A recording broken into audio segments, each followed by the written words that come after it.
Welcome to Low Country Spotlight. I'm your host, Margie Pizarro. You know, we always have this cute little kind of a hillbilly, reminds me of the Beverly Hillbillies jingle that comes in. But today we wanted to switch it up a little bit because we have in the studio with us today none other than recording artist Chris One Choice Joyce. And you know, what you've been hearing is some of the music that he's been putting out. Tell us, look, first off, welcome Low Country Spotlight. Glad to be here. Okay, glad to be here. Now what were we listening to? That song is called Call It Out. Call It Out, okay. Call It Out. Okay, now we talked before about some of the inspiration for some of the songs that you do specifically. How'd you get to that song?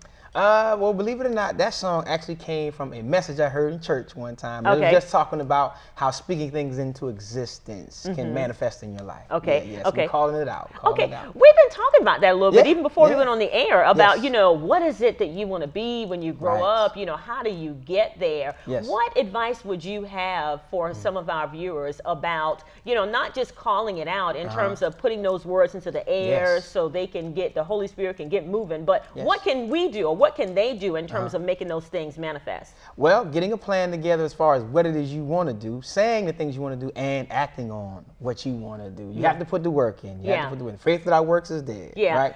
So you got to put the action behind what you want to see happen in your life. Yeah, I think a lot of people miss that. Yeah. Specifically, a lot of people, you know, a lot of Christians, a lot of believers, they just think, well, I asked the Lord for something and he just didn't do it, you know, putting right. it all on him when obviously, as you just said, you Yes. know, there's a responsibility we have as well. There is a big responsibility on us, right? Yeah. Because we have these dreams, we have these goals, these aspirations, but if we don't walk it out, if we don't do what needs to be done to make those goals happen, we can't really blame God, right? Yeah. Because He gave us those visions, those dreams, but now we have to do the practical things to make it happen. Yeah, and I can say that you seem to be pretty expert at doing the practical stuff.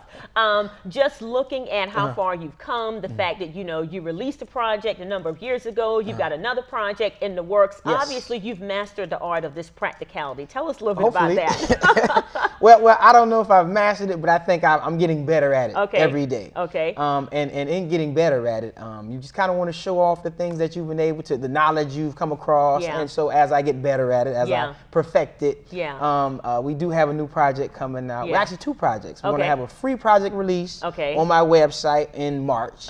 And a retail project in August. So I'm excited about both of those things. Tell us about the project themselves. Specifically, you know, what is it you're trying to capture with this new music? Yeah. Well, I think what's interesting about the project is they both have the same titles, but it's going to be kind of a spin on the directions, but it's called God Loves My Music. Okay. Right?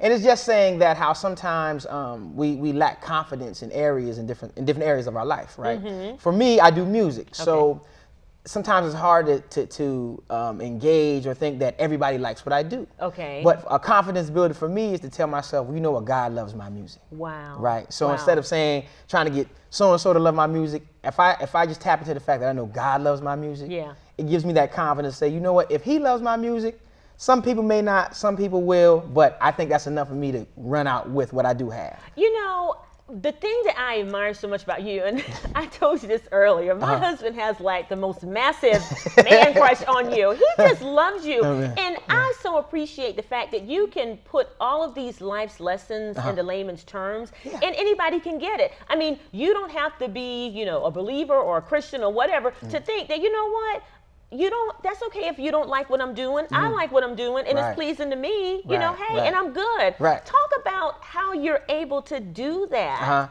A lot of life lessons, I'd say. A couple brick walls I've hit along the way. No, you have not. I refuse to believe that. Yeah. But I mean, like I said, going through life and learning different things, you say to yourself, you know, okay, well, what's the core of everything, right? Because we can't please everybody. You know, you won't make everybody happy. Everybody won't like what you do. Some people will, some people won't. And according to your core values, you go from inside out. So I'm saying, okay, what's most important to me? Okay, do I please God with what I'm doing? He loves what I'm doing.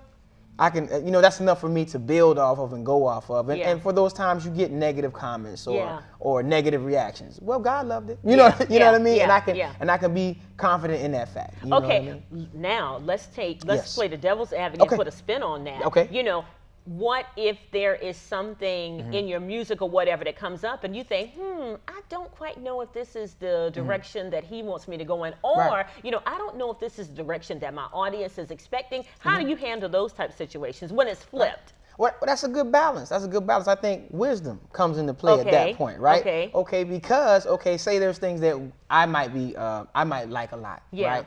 But it may not be beneficial for the greater good. Right? So I have to use wisdom to say, okay, you know, even though I really like this, you know, I think this wisdom now is going to say, but you know, because I have a younger audience, older audience, middle audience, what can I do that's going to be broad enough that to where my personal, I don't want to say convictions per se, but my personal opinion about something that may not jive with everybody's opinion. Let me be more sensitive to the broader scope of things instead of just saying, I'm going to force this down your throat. You know what I mean? So it's a balance there. It's a wisdom balance there. So yeah, God does love what I do, but at the same time, he'll give me wisdom on how I approach That is so awesome. See, we talk about that in church. We do. Yeah, we do. Okay, well, let's take that to where everyone is. Social media. Ooh, social media. We were just talking about that. When we see that people are putting things out there, and it's like, you know, you don't want to force it, but at the same time, you know, you want to just kind of like tug someone's coattail to say, I don't quite know if that's the appropriate for this set of circumstances. What do you do in those instances? Listen, we're talking about everything but your project. No, that's fine. Okay. That's fine, but it all works together. It all works together. I use something I call the power of the pause. Okay. And so I might even type something out, use those 140 characters, but before I hit send, I have to read it through a couple of times, say, because there's been sometimes I just delete the whole thing. You know what I mean? Sometimes like, well, that'll work, that'll go. I can do that, or be willing to explain what I meant when I put that out there to the universe, to the Twitterverse, the Facebookverse, whatever you call it. Because I think a lot of times we emotions and our thoughts in the moment. And I was having a conversation with my mom the other day, and she actually just said, well, I didn't understand what you meant when you posted such and such. And I was thinking that, you know, because it was in my head that it would just be understood. But sometimes, for lack of better just saying, most people don't know what's going on at that moment when you posted that. So you have to kind of take into consideration, well, everybody wasn't with you in the car when that thought hit you, or at the house, or whatever you were talking about with whoever you were talking about with. So you had to take that into consideration when you're about to post, when you're about to put things out there. Everybody doesn't know. So if it can't be explained, if it's not easily understood, you may want to power of the pause. Exercise the power of the pause. Okay, we're almost out of time, but this one I need you to do. Look into the camera. This is your camera here. I need for you to tell the audience about your new project, when it's coming out, how to get in touch with you. Go. Good. Easiest way to get in contact with me through my website is www.onechoice.com. We have updates on there. You'll be able to follow up on all my updates, all my social media. You'll be able to follow me there, contact me there, and I'll be able to contact you back. So I'll be looking to hear from you soon. Okay, thank you so much, Chris. Listen, he's calling himself One Choice. I'm going to call him the Only Choice. Don't get worried, we've got the more Low Country Spotlight coming right up. All right.